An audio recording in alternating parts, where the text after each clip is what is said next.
Elon Musk is sharing some details about his immigration path. Experts say they still have questions.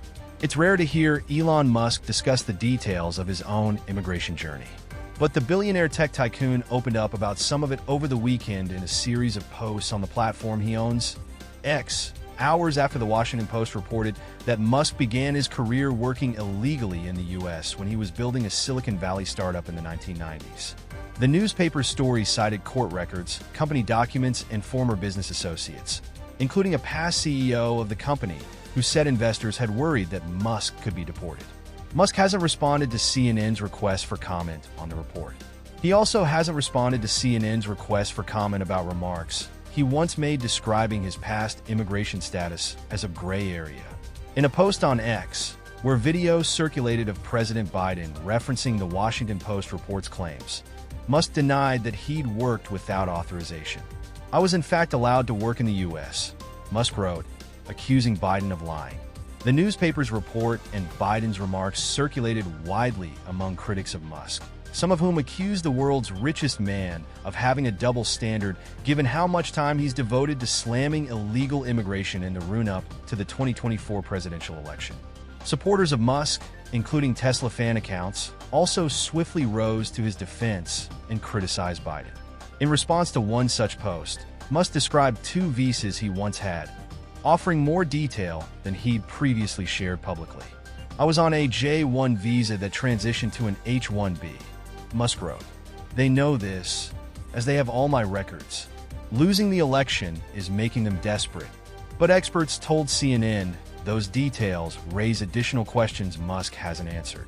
The J-1 visa is for exchange visitors and can be used for foreign students to pursue academic training or research. It requires a sponsoring program, such as a university. An H-1B is a temporary employment visa for specialty occupations. Why Musk's student status matters. Musk didn't detail what institution sponsored his J-1 visa or which years he had the visa. Musk was born in South Africa, obtained Canadian citizenship through his mother, and came to the U.S. to study at the University of Pennsylvania in 1992.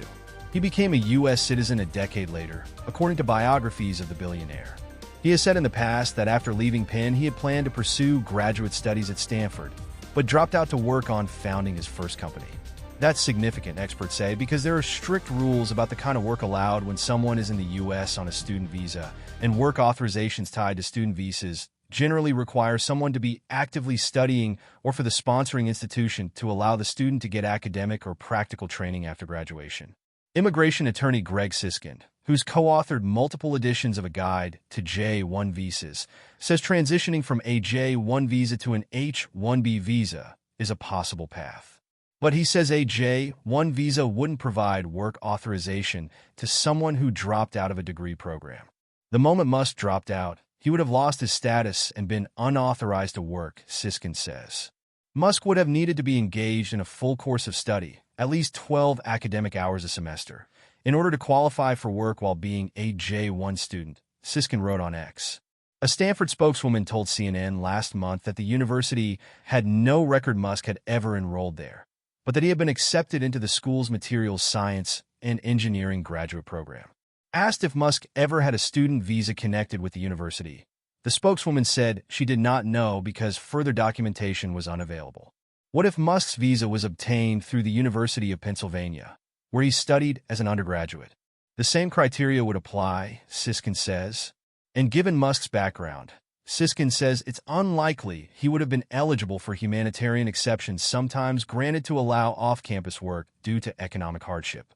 Atlanta immigration attorney Charles Kuck says Musk stating that he had a J-1 visa makes it clear he worked illegally, given the restrictions that would have only allowed work in connection with his academic program. So clearly, he's admitting now that in fact, he did work illegally and violate his status. The only question is, at that point, what did he do to fix his status violation? Kuck says, working illegally isn't a crime. Kuck says, but having done so would require certain steps to be taken to return to a legal immigration status. Key unanswered questions, Kuck says, are what steps Musk took to get his H-1B visa and when that occurred. Musk graduated from Penn in May 1997, according to a university spokesman. Biographies of the SpaceX and Tesla CEO indicate he finished his studies there in 1995. According to the Post report, a 1996 funding agreement with venture capitalists who'd agreed to contribute $3 million to Musk's first company stated that the Musk brothers and an associate had 45 days to obtain legal work status. Otherwise, the firm could reclaim its investment. Musk had told co-workers that he was in the country on a student visa. 6 former associates and shareholders in the company told the Post. Student visas are some of the most complicated visas out there, and work related to them is also extraordinarily complicated. And to dismiss it in a 2-line tweet, well, I had a J1 and it went to H1B, yeah, trust me, there's always a lot more to it than that, Cuck says. What the world's richest man has said about his immigration journey. Musk is an increasingly powerful force shaping and amplifying conversations around immigration, especially since his 2022 takeover of Twitter, now known as X, and given his huge audience on the platform. His more than 200 million followers on X frequently see him sharing posts endorsing conspiracy theories that claim the Biden administration has deliberately allowed undocumented immigrants to cross the border to gain political advantage. It's also common to see posts referring to his own background as an immigrant and advocating for increased legal immigration to the U.S. In response to details his mother, Mae Musk, has shared on X about her own immigration journey, Elon Musk has called legal immigration to the U.S. a laborious Kafkaesque nightmare and noted that becoming a U.S. citizen was extremely difficult and took over a decade. But he's offered few specifics about his immigration status in the early days of his career, when he and his brother were founding their early online city guide and mapping tool that was later dubbed Zip2. His brother, Kimmel Musk, has repeatedly stated that early investors in their company soon learned they were illegal immigrants. But Elon Musk has disputed his brother's characterization. I'd say it was a gray area, Elon Musk said at a 2013 event.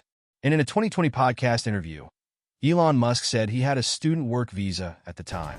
Student work visa is not an official term, and experts told CNN last month that it's impossible to know Musk's immigration path without access to the paper trail in his government file. It's likely regulations weren't enforced as strictly during Musk's time as a student. According to Hunter Swanson, Associate Director of the Center for International Education at Washington and Lee University in Virginia. Enforcement of student visa restrictions and the systems officials use to monitor compliance intensified dramatically after the September 11, 2001 terror attacks, Swanson told CNN earlier this year. Some of the hijackers involved in the attacks were in the U.S. on student visas, according to the official 9/11 Commission report. It definitely wouldn't be possible to do academic training now on a J1 visa if you dropped out in your first term, Swanson said in an email Sunday. What's the importance of digging into Musk's own immigration history? For me, it's the hypocrisy, Siskin says. He's been fixated on illegal immigration in the last year. And, he should be empathetic to the people who are struggling with the immigration system,